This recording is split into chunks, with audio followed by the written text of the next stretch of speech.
Muito bom dia, meus caros amigos, irmãos. Mais uma vez aqui nos encontramos,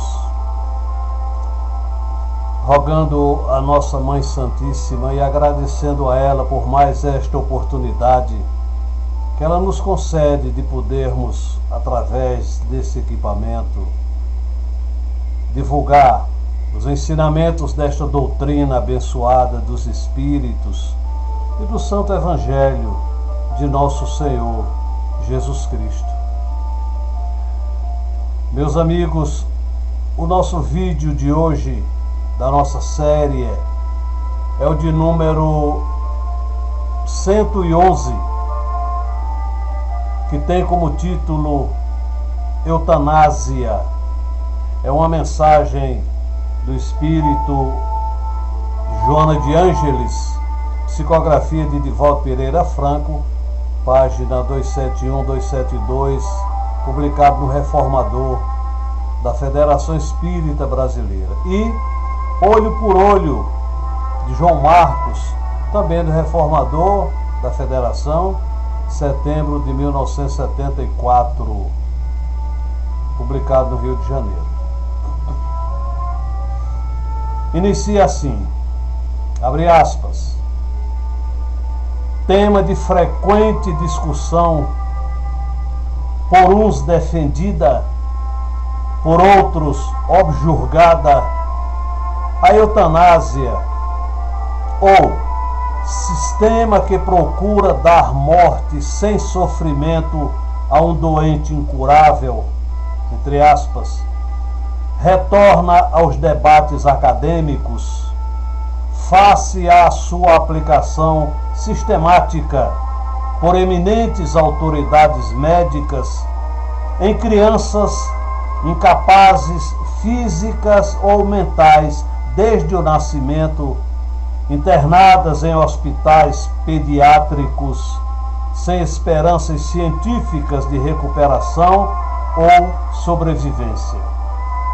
Prática nefanda que testemunha a predominância do conceito materialista sobre a vida,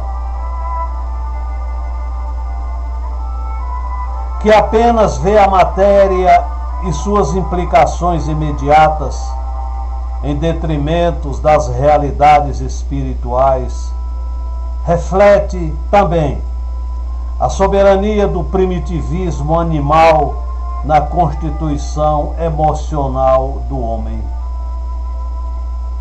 Na Grécia Antiga, a hegemonia espartana, sempre armada para a guerra e a destruição, inseriu no seu estatuto o emprego legal da eutanásia eugênica em referência aos enfermos, mutilados, psicopatas, considerados inúteis, que eram atirados ao Eurotas por pesarem negativamente na economia do Estado.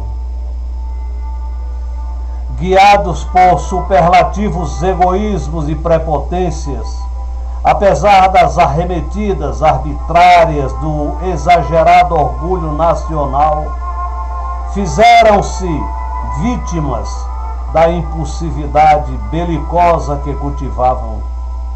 Outros povos, desde a mais remota antiguidade, permitiam-se praticar esse homicídio exercido por compaixão em circunstância alguma ou sob qualquer motivo.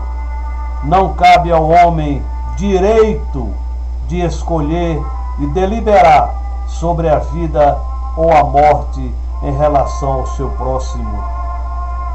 Os criminosos mais empedernidos, homicidas ou genocidas, dentre os mais hediondos, não devem ter ceifadas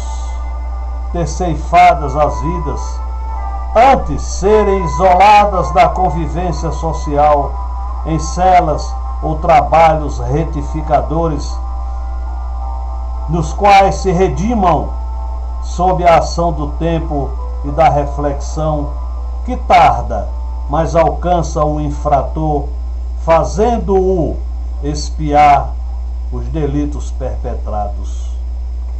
Mesmo em se tratando de précitos anatematizados por desconcerto mental, não faltam nosocômios judiciários onde se possam receber conveniente assistência a que têm direito, sem que sejam considerados inocentes pelos crimes perpetrados.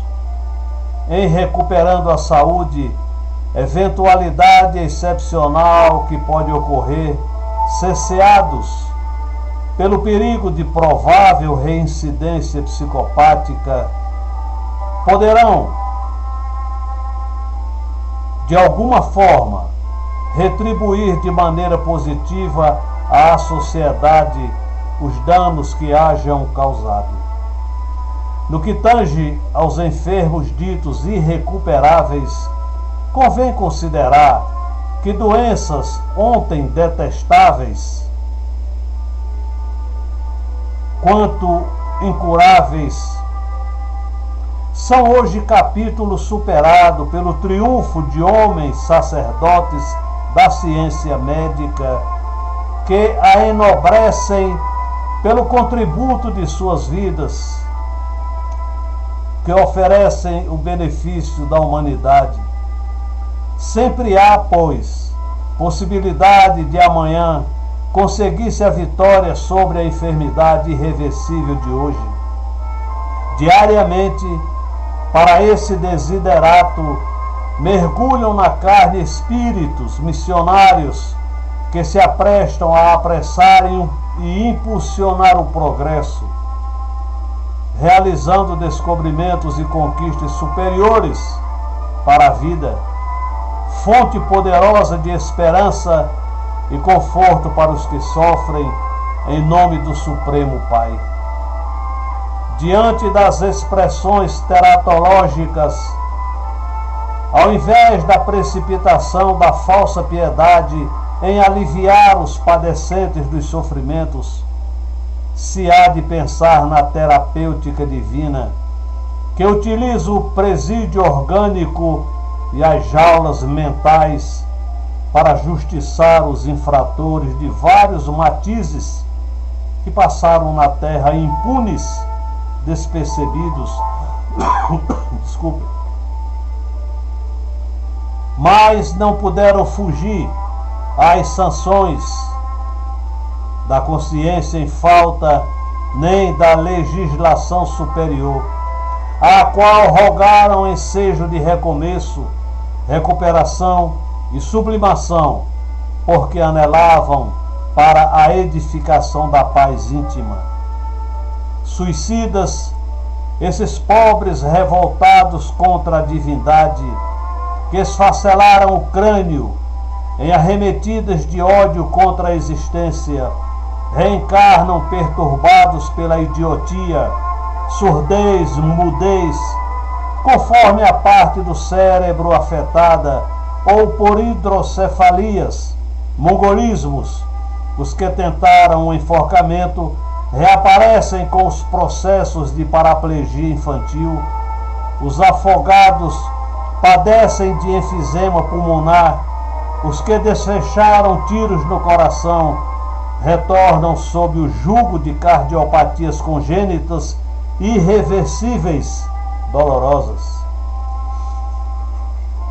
Os que se utilizaram de tóxicos e venenos volvem sob o tormento das deformações congênitas, da asfixia respiratória ou estertorados por úlceras gástricas, duodenais e cânceres devoradores.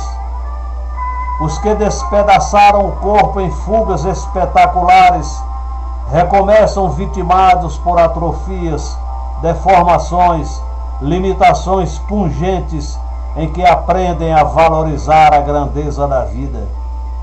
Agressores, exploradores, amantes da rapinagem, das arbitrariedades, dos abusos de qualquer natureza, volvem aos cenários em que se empederniram ou corromperam ou infelicitaram, atingidos pelo sinete das soberanas leis da ordem e do equilíbrio, refazendo o caminho antes percorrido criminosamente e entesourando os sagrados valores da paciência, da compreensão, do respeito a si mesmo e ao próximo, da humildade, da resignação, armando-se de bênçãos para futuros cometimentos ditosos. Quem se poderá atribuir o direito de interromper-lhes a existência preciosa, santificadora? As pessoas que lhes vinculam na condição de pais, cônjuges, irmãos, amigos, também são-lhes partícipes dos dramas e tragédias do passado, responsáveis diretos ou inconscientes, que ora se reabilitam, devendo de estender-lhes mãos generosas, auxílio fraterno, pelo menos migalhas de amor. Ninguém se deverá permitir a interferência destrutiva ou liberativa por meio da eutanásia em tais processos redentores. Pessoas que se dizem penalizadas dos sofrimentos de familiares e que desejam os tenham logo cessados, quase sempre agem por egoísmo, pressurosos de libertar-se do comprometimento e da responsabilidade de ajudá-los, sustentá-los, amá-los mais. Não faltam terapêuticas médicas e cirúrgicas que podem amenizar a dor, perfeitamente compatíveis com a caridade e a piedade cristãs. A ninguém é dado precisar o tempo de vida ou sobrevida de um paciente. São tão escassos de exatidão os prognósticos humanos neste setor do conhecimento, quanto ocorre noutros. Quantos enfermos, rudemente vencidos, desesperados, recobram a saúde sem aparente razão ou lógica? Quantos outros, em excelente forma, portadores de sanidade e robustez, são vitimados por surpresas orgânicas e sucumbem imprevisivelmente? O conhecimento da reencarnação projeta luz nos mais intricados problemas da vida, dirimindo os equívocos e as dúvidas em torno da saúde como da enfermidade, da desdita como da felicidade, e contribuindo eficazmente para a perfeita assimilação dos postulados renovadores de que Jesus Cristo se fez vestilário por excelência e o Espiritismo, o Consolador encarregado de demonstrá-lo nos tormentosos dias da atualidade.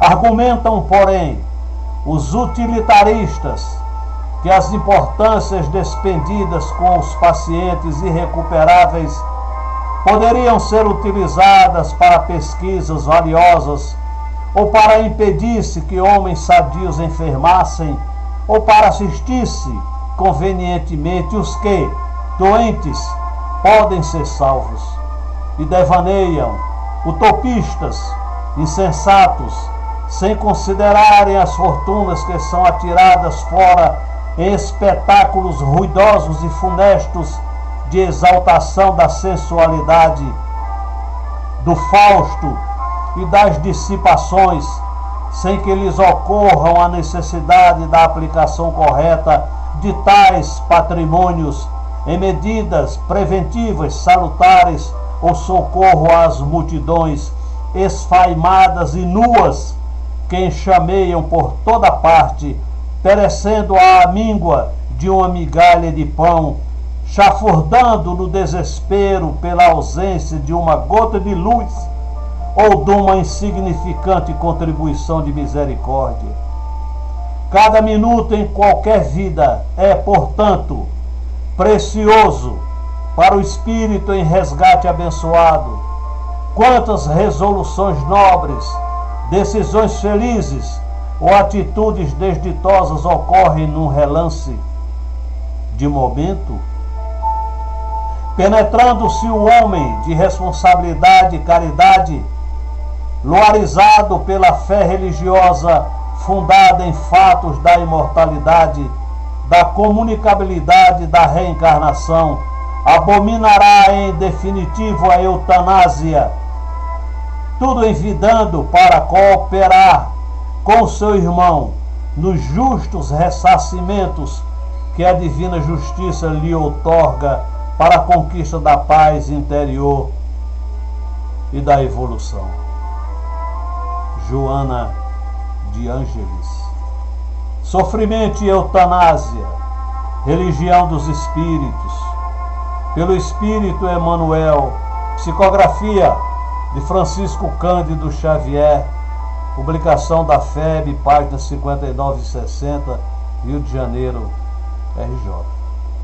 Ele inicia assim, abre aspas: quando te encontrares diante de alguém que a morte parece nimbar de sombra, recorda que a vida prossegue além da grande renovação. Não te creias autorizado a deferir o golpe supremo naqueles que a agonia emudece, a pretexto de consolação e de amor, porque, muita vez, por trás dos olhos baços e das mãos desfalecentes que parecem deitar o último adeus, apenas repontam avisos e advertências para que o erro seja sustado ou para que a senda se reajuste amanhã. Ante o catre da enfermidade mais insidiosa e mais dura, brilha o socorro da infinita bondade, facilitando a quem deve a conquista da quitação. Por isso mesmo, nas próprias moléstias reconhecidamente obscuras que a diagnose terrestre fugem lições cujo termo é precioso esperar, a fim de que o homem lhes não perca a essência divina. E tal acontece porque o corpo carnal, ainda mesmo mais mutilado e disforme em todas as circunstâncias, é o sublime instrumento em que a alma é chamada a acender a flama da evolução. É por esse motivo que no mundo encontramos a cada passo trajes físicos em figurino moral diverso, corpos santuários, corpos oficinas, corpos bênçãos, corpos esconderijos, corpos flagelados, corpos ambulâncias, corpos cárceres, corpos expiações. Em todos eles, contudo, palpita a concessão do Senhor, induzindo-nos ao pagamento de velhas dívidas que a eterna justiça ainda não apagou. Não desrespeites assim quem se imobiliza na cruz horizontal da doença prolongada e difícil, administrando-lhe o veneno da morte suave, porquanto, provavelmente, conhecerás também mais tarde o proveitoso decúbito indispensável à grande meditação. E usando bondade para os que atravessam semelhantes experiências, para que te não falte a bondade alheia no dia de tua experiência maior, lembra-te de que, valorizando a existência na carne, o próprio Cristo arrancou Lázaro às trevas do sepulcro, para que o amigo dileto conseguisse dispor de mais tempo para completar o tempo necessário à própria sublimação. Emmanuel. Graças a Deus, nobres amigos, que esses ensinamentos possam ser gravados em vossas mentes, nos vossos corações, para que a luz possa brilhar na vossa vida, no vosso espírito, na vossa mente. Não nos esqueçamos nunca, caros amigos, diante dessa situação difícil em que o planeta atravessa, motivados por homens que praticamente nos inspiram a ideia de que são elementos trevosos, com o dedo no gatilho pronto para apertar e espalhar na face da terra a dor, o sofrimento, a orfandade, a viuvez, a fome, as doenças, a morte. Não nos esqueçamos de que temos a nossa obrigação de nos apegarmos a esse instrumento divino que se chama prece, oração, e com toda a força do nosso coração utilizarmos essa bênção divina para ajudarmos a limpar a atmosfera do nosso planeta de tanto ódio, de tanta vingança, de tanta dor, de tanta lágrima, de tanto sofrimento. Façamos a nossa parte, meus queridos irmãos, ajudando essas inúmeras falanges de luz que estão espalhadas na face da terra, em nome de nosso Senhor Jesus Cristo, em nome de nossa Mãe Santíssima, incansavelmente para ajudar essa humanidade pobre e ignorante. Que Nossa Senhora abençoe o vosso coração, que nosso Senhor Jesus Cristo envolva os vossos familiares com as bênçãos da luz, da paz, da proteção. Não nos esqueçamos, meus queridos irmãos, nós somos luz, nós somos filhos da luz. E para essa mesma luz, nós haveremos de retornar um dia. Sejam felizes e muito obrigado pela vossa atenção. Nossa Senhora vos cubra de graças. Graças a Deus.